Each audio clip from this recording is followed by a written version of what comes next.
Welcome to our channel. ఈ రోజు మనతో పాటు రమ్మగారు ఉన్నారు. నమస్తే రమ్మగారు. నమస్తే జయ. రమ్మగారు, మా అమ్మమ్మ వాళ్ళు చెప్పేవాళ్ళండి ఏంటంటే ఆడ తెలివి వేరు మగ తెలివి వేరని. నాకు అర్థం అయ్యేది కాదు, బట్ ఇలాంటి మాట నేను చాలా మంది దగ్గర విన్నాను. నిజంగానే డిఫరెన్స్ ఉంటుందండి తెలివితేటల్లో? ఉంటుంది మరి. అవునా? ఆడవాళ్ళ తెలివితేటలు వేరు, మగవాళ్ళ తెలివితేటలు వేరు. ఏమి మంచి తెలివితేటలు? మంచి చెడు కొంచెం మెల్లిగా అడుగుతాను ఈ మాట. ఆడ తెలివి మంచిది, మగ తెలివి చెడ్డది అంటానికి వీల్లేదు. ఇప్పుడు మగవాళ్ళు ఎలాంటి సమస్య తెచ్చిపెట్టినా దాన్ని సాల్వ్ చేసుకుని ఏదో రకంగా బయటపడే తెలివి ఆడవాళ్ళకి భగవంతుడు పెట్టాడని చెప్తారు. ఏదో ఇబ్బంది పెడతారు హస్బెండ్స్, ఇంకో మగవాడు అనుకో అవతల ఉన్నవాడు, ఇద్దరు కలిసి కొట్టుకు చచ్చి రగడ పెరిగి కత్తులు కటార్లు కర్రలు అవి వస్తాయి. అదే ఆడవాళ్ళు అనుకో 2 పోట్లాటలు 2 చివాట్లు 4 విసిరాట్లతోటి సరిపోతుంది. 2 రోజులు మాట్లాడుకోక ఏడ్చి 2 కన్నీటి చుక్కలు 4 విషాదభరితమైన డైలాగులు, మా అమ్మ చేసింది మా అమ్మమ్మ చేసిందని 2 తిట్లు 4 దెబ్బలతోటి ఒక 2-3 రోజుల్లో మళ్ళీ సుఖాంతం అవుతుందా? మరీ పెద్ద సుఖాంతం కాకపోయినా సెట్ అయిపోతుంది. రోడ్డు ఎక్కిపోరు ప్రతిసారి. అంటే ఇప్పుడు రోడ్డు ఎక్కిపోతున్నారు అనుకో ఈ రోజుల్లో. ఇప్పుడు ఆడ తెలివి మగ తెలివి సెపరేట్ గా చెప్పడానికి వీల్లేదు ఇవాళ రేపు. ఎందుకంటే అందరూ ఒకే స్కూల్లో చదువుకుంటున్నారు. పాతకి కొత్తకి తేడా ఉంది కదా జయ. మిగిలిన అమ్మాయిలందరూ పొట్లాడద్దు నాతోటి. నేను ప్రతిసారి చెప్తున్నా ఈ సంగతి, పొట్లాడకూడదు. ఇది వరకు నాన్నలు చదువుకునేవాళ్ళు ఎంతో కొంత, లేదా నాన్నలు ఏదైనా పని వృత్తులు నేర్చుకునేవాళ్ళు, బాగా బలమైన పని చేయటం. ఆడవాళ్ళు అమ్మలకి చదువు సంధ్య పెద్దగా ఉండేది కాదు. ఇంటి పట్టున ఉండేవాళ్ళు. ఇంటిని తమకిచ్చిన రూపాయితోటి సర్దుబాటు చేసి అందులో ఈ 6గురిని 14 మందిని పిల్లల్ని బాగా లెవెల్ చేసి సరి చేసి పెట్టుకునే వ్యవహారంలోనే ఉండేవాళ్ళు. ఇప్పుడు నాన్న 10 రూపాయలు ఇస్తే 10 తోటే సంసారం గడిపేందుకు కావలసిన తెలివితేటలు క్షమత కలిగి ఉండేవాళ్ళు. అప్పుడు అమ్మా నాన్న తెలివి సమానంగా ఉండదు. నాన్నది ఒక తెలివి, అమ్మది ఇంకో తెలివి అప్పట్లో. ఇప్పుడు అమ్మా నాన్న ఇద్దరు సమానంగా ఒకే కాలేజీలో చదువుకుని ఒకే యూనివర్సిటీలో చదువుకుని తర్వాత పెళ్లి చేసుకుంటున్నారు. సమాన తెలివితేటలు ఉండే అవకాశమే ఉంది. ఆడకి సెపరేట్ తెలివితేటలు ఎలా ఉంటాయి? ఇద్దరు ఒకే బడి, ఒకడు ఎల్కేజీ నుంచి నర్సరీ ఎక్కడే, ఎల్కేజీ ఎక్కడే, యూకేజీ ఎక్కడే, కేజీ నుంచి పీజీ దాకా ఓ చోటే చదువుకుంటే సెపరేట్ తెలివితేటలు ఎలా వస్తాయి? ఏదైనా కొంచెం కాస్త చిన్న తేడాలతోటి. అంతేగాని ఆడవాళ్ళు చాలా తెలివిగా ఉండే అవకాశం ఇవాళ తక్కువ ఉందేమోనని అనిపిస్తుంది. ఎందుకంటే too many girl boy friends ఉంటున్నారు అబ్బాయిలకి, టూ మెనీ బాయ్ ఫ్రెండ్స్ ఉంటున్నారు అమ్మాయిలకి. బాయ్ ఫ్రెండ్స్ గర్ల్ ఫ్రెండ్స్ అనగానే ఒక వేరే డిఫరెంట్ మీనింగ్ లోకి వెళ్ళొద్దు. మగపిల్లలతోటి సమానంగా ఆడపిల్లలు ఉండటం, లేదా ఆడపిల్లలతోటి సమానంగా మగపిల్లలు ఉండటం, వీళ్ళంతా కలిసి ఒకే ప్రపంచంగా ఉండటం ఇప్పుడు నడుస్తుంది. అవునండి. ఇప్పుడు తెలివితేటలు సెపరేట్ గా ఉండటానికి ప్రపంచాలు వేరుగా లేవు కదా. పాత రోజుల్లో ప్రపంచం వేరు, వాళ్ళది వేరు వీళ్ళది వేరు. మగవాడు బయటికి వెళ్ళి జయించుకొచ్చేవాడు, ఆడది ఇంటి పట్టు నుండి ఇల్లు సర్దేది. ఇప్పుడు ఆడది మగవాడు అనగానే ఇది బ్యాడ్ వర్డ్ కింద మీరేంటి ఆడది అంటారు అని మొన్న ఎవరో అడిగారు కూడా నన్ను. అందులో తప్పు మాట ఏమిటి? చక్కటి తెలుగు పదం, తప్పు మాట కాదు, ఫిల్దీ లాంగ్వేజ్ కాదు. మనం ఇంగ్లీష్లో చాలా ఫిల్దీ వర్డ్స్ వాడుతున్నాం. ఎవరిని వాళ్ళు చూసుకుంటే తెలుస్తుంది. మనం వాడే రెగ్యులర్ పదాల్లో కొన్ని చెడ్డ మాటలే ఉంటున్నాయి ఇంగ్లీష్లో. తెలుగులో చెడ్డ మాటలు లేవు. సరి అయిన తెలుగు పదం ఆడది అంటే ఏం తప్పులేదు, మంచి పదమే. అది వినటానికి మీకంటే మీరు ఇవాళ రేపు వింటల్లో మీరు తెలుగు వినకపోతే నాదే అమ్మ తప్పు. మీరు తెలుగు వినకుండా ఇంగ్లీష్లోనే మాట్లాడి జీవిస్తుంటే నాదే తప్పు. మావే పెద్దవాళ్ళవి తప్పులైపోతాయా? చెడ్డ పదం కాదు, ఆడది అనే పదం సింగులర్. ఓకే. ఇప్పుడు ఆడ తెలివి మగ తెలివి వేరు పాత రోజుల్లో. ఇప్పుడు కాదనుకుంటున్నాం. నాకు అలా అనిపిస్తుంది. కాదు నేను చాలా తెలివిగలదాన్ని అని నీ బట్టి అమ్మాయిలు ఎవరైనా క్లెయిమ్ చేయదలుచుకుంటే ఒక్కొక్క కామెంట్ రాయండి. అబ్బాయి మా ఆయన కంటే నేనే తెలివండి, లేకపోతే నాకంటే మా వారే తెలివిగలవారండి అని మీరు కామెంట్లు పెట్టి సంతోషిస్తానమ్మా. ఇవాళ రేపు ఆడపిల్లలు బాగున్నారని. తప్పకుండా. పాత రోజులు తెలివి వేరు. పాతకాలంలో ఎలా కనపడేదంటే, ఇప్పుడు ఒక మిడిల్ క్లాస్ ఇంట్లో ఓ తండ్రి లోపలికి వస్తాడు, 2-3 ఫ్రెండ్స్ వస్తాడు. ఏమేవో కాఫీ ఇచ్చేయండి, పాలు ఉన్నాయో మజ్జిగుందో ఏముందో కొంపలో ఏముందో వాళ్ళకి తెలీదు. తెచ్చేయి అంటే నువ్వు నిన్న చెప్పిన పాలవాడికి డబ్బులు ఇవ్వలేదు, వాళ్ళ పొద్దున పాలు తాలేదు, ఇంట్లో ఉన్న ఆడ మనిషి ఎలా కాఫీ కలిపి పట్టుకొచ్చిస్తుంది? ఇవ్వలేదు కదా, ఇవ్వలేదు. ఇప్పుడు ఆడవాళ్ళు ఏం చేస్తారు తెలివిగా? పాత రోజుల్లో ఏం చేసేవాళ్ళు అంటే, ఇంత ఎండ మండిపోతుంటే కాఫీ ఎందుకని చల్లగా మజ్జిగ తాగండి అన్నయ్య గారు అని ముద్దుగా అనేసి మజ్జిగ ఇచ్చేసేవాళ్ళు. ఇప్పుడు ఎవరు తెలివితేటలు ఉన్నట్టేనా ఆడవాళ్ళకి? ఖచ్చితంగా అండి. ఇప్పుడు అలాంటి తెలివితేటల గురించి ఒక మంచి కథలు ఉన్నాయి మన దగ్గర. ఇప్పుడైతే మేమైతే ఏం చేస్తున్నాం రమ్ గారు? మీరు ఏం చేస్తున్నారు? ఇప్పుడు నెస్కేఫే క్యాపాచినోలు ఉంటాయి ఫ్రిడ్జ్ లోనో ఎక్కడో ఒక చోట మూల, దాన్ని తీసి అది ఎంత పాతదైనా సరే దాని అది అవుట్డేట్ అయినా ఏం పర్వాలేదు, వేడి నీళ్ళలో వేసి కలిపిచ్చేసేది. ఇప్పుడు పాలు పాపాలు అక్కర్లేదు కదా జయ, పాతరాగా. అప్పుడంటే పాలు కెపచినోలు దొరుకుతున్నాయి కదా, ఓ 4 ప్యాకెట్లు సామాన్లతో పాటు కొని పడేసుకున్నా అంటే అర్జెంట్ కాఫీకి అది పనికి వస్తుంది. గ్రీన్ టీ పెట్టచ్చు. నేనైతే ఏం మొహమాటం ఏం లేదు, పాలు లేవు గీళ్ళు ఏం పర్వాలేదని చక్కగా కొంచెం కరివేపాకు తీసి నీళ్ళలో వేసి 2 మరుగులు రానిచ్చి దాంట్లో ఓ నిమ్మ చొక్క పిండి వాసు ఉప్పేసి బ్రహ్మాండంగా ఉంటుంది గ్రీన్ టీ, ఇది హెల్తీ అని నమ్మించి ఇచ్చేయగలరు. నాదొక తెలివి అది. ఇప్పుడు గ్రీన్ టీలు అంటే ఇదివరకట్లాగా ఆ మధ్య కాలంలో 3 ఏళ్ల నాడు గ్రీన్ టీ అంటే మనం డబ్బాలు ప్యాకెట్లు కొనుక్కునేవాళ్ళం. లేటెస్ట్ మనకు వచ్చినటువంటి మంచి మంచి డాక్టర్ల నుండి సైంటిస్టుల నుండి వాళ్ళ వల్ల కషాయాలను గ్రీన్ టీగా భావించి యథేచ్ఛగా ఇచ్చేయచ్చు. కరివేపాకు ఒకటి, కొత్తిమీర ఒకటి, పుదీనా ఒకటి, ఈ 3 లేకపోతే నేను ధనియాలు జీలకర్ర పెట్టి ధనియాల కాఫీ అని మా చిన్నప్పుడు కాచేవాళ్ళు. ఏ కాఫీ గతి లేకపోతే ధనియాల కాఫీ అనేవాళ్ళు. ఇప్పుడు ధనియాల కాఫీ ద బెస్ట్ కాఫీగా పరిగణింపబడుతోంది. ఇవి ఏవి లేవనుకోండి, దొడ్లో వాము మొక్కలు ఉంటాయి, ఇవన్నీ పెట్టుకోండి అమ్మా ఇంట్లో మీరు జాగ్రత్తగా. ఒక వాము మొక్క ఉందనుకో, వాము ఆకులు 2 నీళ్ళల్లో వేస్తే ఆ వాసన మహా బాగుంటుంది. ఒక చిటికెడు ఉప్పు, ఒక డ్రాప్ నిమ్మరసం చాలు. నేను కూడా ఒక ఎక్స్పీరియన్స్ చెప్పాక స్టోరీకి వెళ్ళిపోతాను. మొన్న మన మిల్లెట్ రాంబాబు గారు ఉన్నారు కదా, మన దాంట్లో చేస్తూ ఉంటాం, మనం ఆర్గానిక్ దాంట్లో ఇట్లా షూట్ కోసం వెళ్ళామన్నమాట. ఆయన వెంటనే లెమన్ గ్రాస్ ఉంటుంది కదా రమ్మగారు, లెమన్ గ్రాస్ కూడా ఉంది నా దగ్గర. లెమన్ గ్రాస్ ని చక్క అసలు ఎంత బాగుందో, దాల్చిన చెక్క వేసి కొంచెం సాల్ట్ వేసి, కాదండి తాటి బెల్లం వేశారు. లెమన్ గ్రాస్, తాటి బెల్లం, నిమ్మకాయ, బాబా ఎంత అద్భుతంగా ఉందంటే. మనకి ఎగ్జిబిషన్స్ లో అంటే ఈ మొక్కల ఎగ్జిబిషన్స్ పెడతారు కదా హార్టికల్చర్, అవునండి, వాటిల్లో 30 రూపాయలకే దొరుకుతుంది లెమన్ గ్రాస్ మొక్క. ఒక పెద్ద కుండీలో, చిన్న కుండీలో పెట్టకండి, చూడడానికి మొదట 2 రెబ్బల్లాగానే ఉంటుంది, అందరూ పెట్టుకోండి, చాలా బాగుంటుంది, దోమలు తగ్గుతాయి మొదటిది. తర్వాత ఈ లెమన్ గ్రాస్ తోటి సుఖం ఏంటంటే అత్యవసరమైన గ్రీన్ టీకి లెమన్ గ్రాస్ బాగా యూజ్ అవుతుంది. రంగు రాదు, వాసన వస్తుంది, ఫ్లేవర్. అవును, నా దగ్గర కూడా పెద్ద బుషే ఉంది. ఆ ఎండుటాకులు కూడా కట్ చేసి పెట్టుకోవచ్చు, దాంట్లోంచి వచ్చే ఆకులు కూడా పెట్టేసుకోవచ్చు. అంటే ఆకు ఎండిపోయింది అనుకో, అది కూడా వాసన వస్తుంది, నిమ్మ వాసన వస్తుంది. లెమన్ గ్రాస్ అంటే వాసన తప్పిస్తే అందులో ఇంకేమీ ఉండదు. ఇప్పుడు తెలివితేటలుగా మనం గ్రీన్ టీలు ఇచ్చేయచ్చు, పాతకాలం తెలివి మన దగ్గర కూడా ఉంది. ఇంకా స్టోరీలోకి చెప్దాం. ఒక ఊళ్ళోనట పాత రోజులు ఏం చేసేవాళ్ళు అంటే, అప్పుడు రేడియోలు లేవు, టీవీలు లేవు, రేడియోలు ఎక్కడైనా ఒక చోట ఉండేవి, రేడియోలు ఉన్న రోజులు కూడా కావు. అంతకు ముందు కాలంలో కాలక్షేపానికి నెలలో ఒక 4-5 భాగవత సప్తాహాలని అవని ఇవని పెట్టుకునేవాళ్ళు. హరిదాసుని పిలిచి వాళ్ళతోటి ఏదో పాటలు పద్యాలు కథలు చెప్పించుకునేవాళ్ళు. రామాయణ మహాభారతాలు హరికథ రామాయణ మహాభారతాలు చెప్పించుకోవడం, హరికథలు, తోలు బొమ్మలు, తర్వాత ఇంకా ఏమిటో మన తోలు బొమ్మలు కాకుండా ఇంకొకటి కూడా ఏదో ఆడుతుండేవాళ్ళు జయ, పేరుగా మర్చిపోతున్నాను నేను. రకరకాల బొమ్మలాటలు మన కాలక్షేపానికి ఏదో ఒకటి కాలక్షేపం ఉండాలి కదా, లేకపోతే పెద్దవాళ్ళు ఎవరైనా పురాణ కాలక్షేపాలు అలా చేయించేవాళ్ళు ఊళ్ళల్లో. అయితే ఒక పల్లెటూరు పేరు రామాపురమే. ఈ రామాపురంలో ఏంటంటే చాలా సుభిక్షమైన ఊరు. ఆ ఊరికి ఒక 3 హరిదాసులు వచ్చారట. 3 హరిదాసులు, ఒక ఆయనేమో పాట పాడతారు, ఇంకొక ఆయనేమో ఫిడేల్ వాయిస్తారు, అంటే వయలిన్ వాయిస్తారు, 3వ ఆయన మృదంగం. ఈ హరిదాస్ గారు వీళ్ళిద్దరిని పాట పాడే హరిదాస్ గారు వీళ్ళిద్దరిని వెంబడి పెట్టుకుని గ్రామాలు తిరుగుతూ ఈ రామాపురానికి వచ్చారు.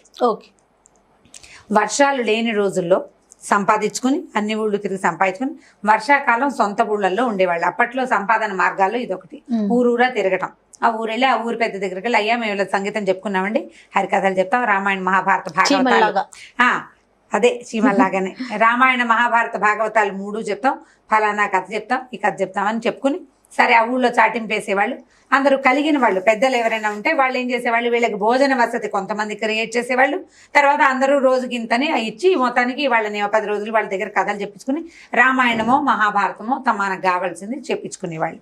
ఊళ్ళల్లో ఏమైనా సమస్యలు ఉన్నాయనుకో, భాగవతం పారాయణ చేస్తే సమస్యలు తీరుతాయని, అనారోగ్యాలు ఉంటే రామాయణం చెప్పుకోవాలని, సుందరకాండ చెప్పుకోవాలని ఉండేది పాత పద్ధతి. ఇప్పుడు కూడా ఉంది. అక్కడి నుంచి ఏం చేశారట, ఈ హరిదాసులు వచ్చారు 3. వచ్చి ఒక ఊళ్ళో ఈ రామాపురం చెప్పాం కదా, రామాపురం వచ్చేసరికల్లా ఓహో బ్రహ్మాండంగా వీళ్ళు చాలా బాగున్నారు, మంచి స్ఫురద్రూపులు 3 బాగున్నారు. పాట పాడే ఆయన అయితే ఎంత చక్కటి గొంతు అయింది, గాత్రం బాగుంది, ఎంతో భాగవతం చెప్పించుకోవాలనుకున్నారు. 40 రోజులు మా ఊళ్ళో ఉండి రోజు కథ చెప్పండి అని ఒప్పించారు. బాగుంది. 40 రోజులు 3ని అట్ట పెట్టుకోవాలంటే ఒక ఊళ్ళో వాళ్ళకి భోజనాలు, వాళ్ళు బట్టలు తెచ్చుకుంటారు కానీ గిన్నెతోనే పాత్ర తెచ్చుకోరు కదా పాపం, ఊరు కూడా తిరిగేవాళ్ళు. సరే ఏమన్నారు, ఆ ఊర్లో పేరు శాస్త్రి గారిని ఒక మంచి ఘటికుడు ఒక ఆయన ఉన్నాడు. ఆ ఘటికుడు ఆయన ఏం చేశాడు, అదేమిటి నేను అంతటి వాడు ఈ ఊళ్ళో ఉండగా వేరే వాళ్ళు అన్నం పెట్టడం ఏమిటి, ఈ 3 హరిదాసులకి మేమే భోజనం పెడతాం మా ఇంట్లోనేనని సభాముఖంగా ఒప్పుకున్నాడు. అయిందా? సరే ఇంటికి వచ్చారు. ఇంటికి వచ్చి ఏమేవ్ 3 హరిదాసులు వచ్చారు, వాళ్ళ ముగ్గురికి భోజనాలు మన ఇంట్లోనే, ఇవాళ నుంచి 40 రోజులు మన దగ్గరే ఉంటారు, ఎంచక్కా పిల్లలు అన్ని పాటలు పద్యాలు నేర్చుకుంటారు, ఒక ఆయనకి ఫిడేలు వచ్చు, ఇంకో ఆయనకి మృదంగం వచ్చు, పిల్లలు కూడా ఫ్రీగా అవన్నీ నేర్చుకుంటారని చెప్పాడు. ఫ్రీగా నేర్చుకోవడం అనే పాయింట్ బాగుంది, కానీ 40 రోజులు 3 మగవాళ్ళకి 2 పూట్ల లేదు 4 పూట్ల భోజనాలు, టిఫిన్లు, కాఫీలు, స్వీట్లు, హాట్లు, ఈవినింగ్ స్నాక్స్ ఇవన్నీ జరపద్దు. ఆవిడకు 6 మంది గుండె భార్యమణికి. ఓరు నాయన, ఓ రోజు 2 రోజులు 3 రోజులు అయితే ఓ రకము, 40 రోజుల పాటు 3 మగవాళ్ళు అంటే వాళ్ళ గిన్నెలు పాత్రలు అన్నీ తోముకోవాలా, వాళ్ళ బట్టాపాత అన్ని ఎంత పని, 3 మనుషులు అనేసరికి, పైగా మగవాళ్ళు వాళ్ళు వచ్చి సహాయం చేసే పాత రోజులు కదా, పై ఇంటి మగవాళ్ళు మన ఇంట్లోకి వచ్చి చేసే సాయం ఏమి ఉండదు. ఈవిడేం చేసింది, సరే ఏదైనా చేద్దామని ఆలోచించి భర్తకి ఏమంది, సరే అలాగా అంతకంటే భాగ్యమా అంది పైకి.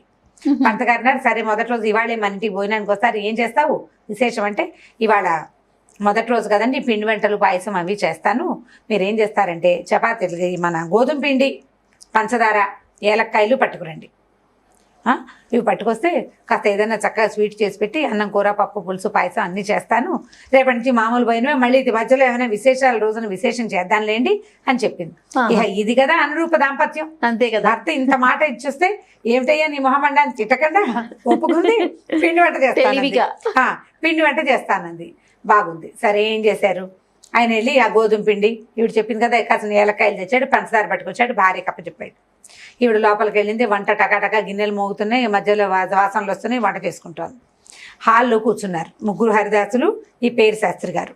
కూర్చున్నాక ఈయన, ఏదండి ఫలానా పాట పాడండి, హరికాంభోజి రాగం వచ్చా మీకు, ఆ రాగం వచ్చా అని ఒక 5-6 రాగాలు తనకు వచ్చిన సంగీతం ప్రకారం వాళ్ళని రాగాలు అడిగాడు. ఒక ఆయన పాడాడు, 2 ఆయన ఫిడేలు వాయించాడు, 3 ఆయన మృదంగం వాయించారు, సంగీతం నడుస్తోంది. ఈవిడ చకచక వంట చేసేసింది. వంట ఏం చేసింది, ఆవిడకి 4 పిల్లలు, భర్త 5, తను 6 మనుషులకు సరిపడా వంట చేసింది. 3 ఎక్స్ట్రా ఉన్నారు కదా, సరే వాళ్ళ కోసం వండలు ఆవిడే. ఈ భర్త గారు ఏమే వంట అయిందా అంటే, అయిందండి, లేచిరండి స్నానాలు చేదురు కానీ అంది. వాళ్ళు లేచే లోపల పేరు శాస్త్రి గారు వాళ్ళకి తువాళ్ళు అవి ఇవ్వద్దు, వచ్చిన అతిథులకి టవల్స్ ఇవ్వడం కోసం ఈయన లేచిచ్చాడు. లేచొస్తే, అయ్యో నా మతి మండ, విస్తరాకుల సంగతి మర్చిపోయామండి, ఒక్క విస్తర లేదు ఇంట్లో అంటే, సరేలేవే నేను పంచాయతీ దగ్గర ఒక విస్తరాకుల చెట్టు ఉంది, గడ పట్టుకెళ్ళాడు ఈయన కోసుకురావడానికి. ఒక ఈయన ఆకులు కోసుకొచ్చి చకచక విస్తళ్ళు ఏ రోజు ఆ రోజు కుట్టుకునేవాళ్ళు, మనలాగా బజార్లో కొనుక్కొచ్చే రోజులు కాదు. ఈయన విస్తరాకులు తెచ్చి పెట్టుకున్నారనుకో, ఆడవాళ్ళు మధ్యాహ్నం ఖాళీగా ఉన్నప్పుడు కాసిన విస్తళ్ళు కుట్టి పక్కన పెట్టుకునేవాళ్ళు అనమాట. పాత రోజుల్లో పనులు. మా ఇంట్లో కూడా నాకు గుర్తుంది విస్తళ్ళు కుట్టడం, బాగా విస్తరు కూడా కుట్టేవాళ్ళు పెద్దవాళ్ళకి, పిల్లలకు కాదు కానీ పెద్దవాళ్ళకి కాసిన విస్తర్లు కుట్టి పెడితే కబుక్కున ఎవరైనా వస్తే విస్తరు వేసి భోజనం పెట్టడానికి. అరిటాకులు ఉంటే మహత్తరంగా ఉంటుంది, అది చేసేవాళ్ళు. విస్తళ్లలో తినడం ఒక పద్ధతి. సరే ఇప్పుడు విస్తరాకుల కోసం ఆయన వెళ్ళాడు బయటికి. వెళ్ళగానే ఈవిడేం చేసింది, వంట అయిపోయింది కదా, పిల్లల్ని ఉండండారా అన్నాలు పెడతానని గబగబా గోధుమ పిండి కలిపి గవ్వలు చేసింది, పాకం పెట్టింది. గవ్వలైతే గవ్వలు వేయించేసి పాకం పోసి పాకం పెట్టేసింది. 1/2 గంటలో చేసేసింది పని. అక్కడి నుంచి పిండి కలిపింది కదా, ఈ పిండితో 3 బొమ్మలు చేసింది. కాళ్ళు చేతులు పెట్టి ఇంత బొమ్మ చేసి 3 చిట్టి పీటలు వేసి 3 పీటల మీద పెట్టింది. పిల్లలకి కంచాలు పెట్టి అన్నం పెడుతోంది. తన పిల్లలకేమో అన్నాలు పెడుతోంది. 3 పీటల మీద 3 బొమ్మలు పెట్టేశారు కదా. పిల్లలు అడిగారు, అమ్మ ఎవరే బొమ్మ వీళ్ళు అని అడిగారు. బొమ్మలు అనలా వాళ్ళు. వీళ్ళు అనగానే హరిదాసులరా 3 అంది. సరే అమ్మ వీళ్ళ పేరు ఏంటంటే, ఈయనేమో పాట పాడే ఆయన, ఈయనేమో ఫిడేలు వాయించే ఆయన, ఈయనేమో మృదంగం వాయించే ఆయన అని 3 బొమ్మలు చూపించింది. హాల్లో ఉన్న హరిదాసులకి వినపడుతోంది. 3 హరిదాసులు, ఒకళ్ళు పాడతారు, ఒకళ్ళు మృదంగం వాయిస్తారు, ఒకళ్ళు ఫిడేలు వాయిస్తారు. 3 చెప్పింది కదా. అమ్మ ఇప్పుడు ఏం చేస్తావే అంటే, ఏముందిరా తీసి నూనెలో వేసి వేయిస్తాను. ఈవిడ ఏం చెప్తోంది, గోధుమ పిండితో చేసిన బొమ్మల గురించి చెప్తోంది. బయట ఉన్న వాళ్ళు ఏమిటి ఏదో వేయిస్తానంటుంది, మన్నైనా అని ఆలోచిస్తున్నారు వీళ్ళు.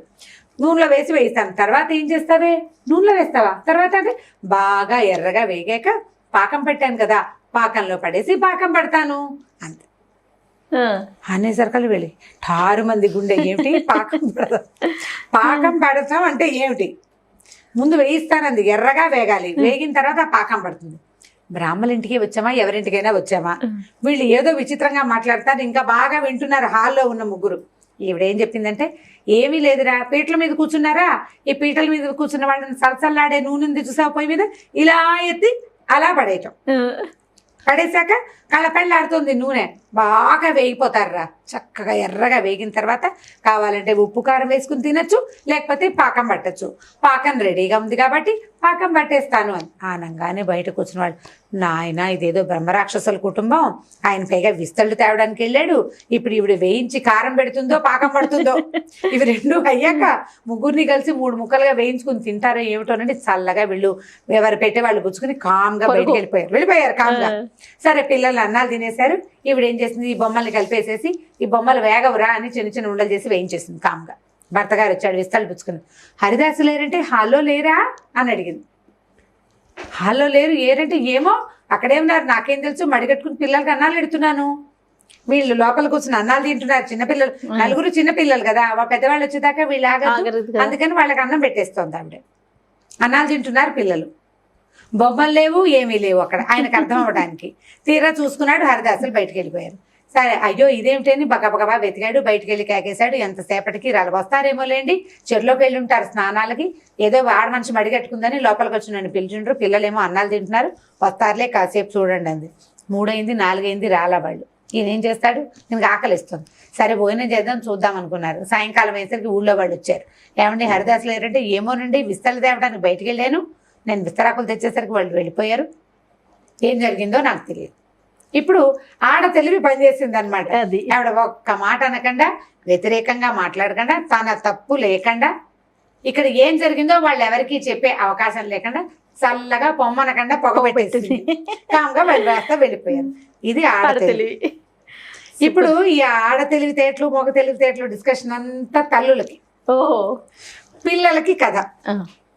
మీరెంత తెలివిగా ఎలా తప్పుకోగలుగుతున్నారు జీవితంలో, ఎలాంటి ప్రాబ్లమ్స్ని హ్యాండిల్ చేయగలుగుతున్నారు, ఏ ప్రాబ్లమ్ని ఎట్లా హ్యాండిల్ చేస్తున్నారు అనేది ఆలోచించుకోవడానికేనమ్మా ఈ కథలని. ఖచ్చితంగా వచ్చినప్పుడు గొడవలు పెంచుకోకుండా మీరు ఎలా తెలివిగా దాన్ని హ్యాండిల్ చేస్తున్నారు, మీకు ఇబ్బంది రాకుండా, మన జీవితం సూపులో పడకుండా, పిల్లల భవిష్యత్తు పాడవకుండా, మన పరువు నలుగురిలో పోకుండా, బయటికి రాకుండా ఎట్లా ప్లాన్డ్గా చేస్తారు అనేది చాలా ఇంపార్టెంట్. మన అమ్మలు చేశారు, అమ్మమ్మలు చేశారు, అంతకు ముందు తరాల వాళ్ళందరూ కూడా గుంభనగా కాపురాలు చేసుకుని గుంభనగా సంసారాన్ని నడుపుకున్న వాళ్ళందరూ కూడా తెలివితేటలతోటే. ప్రతిసారి వడ్డించిన విస్తరిగా ఉండదు కదా జయ జీవితం.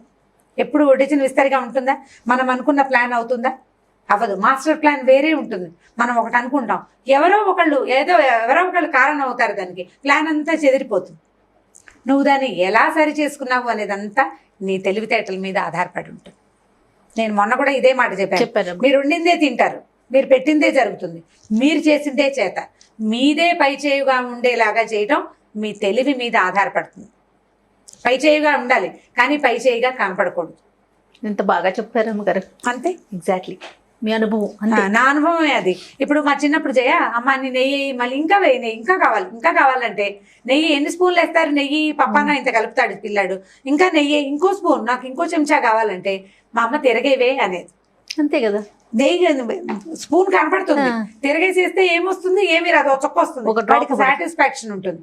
మనం అందరినీ అట్లా సాటిస్ఫై చేయొచ్చు. తెలివితేటలు పెంచుకోండి, తెగేదాకా లాక్కోకండి, అంతే. మొద్దుల్లాగా ఉండద్దు.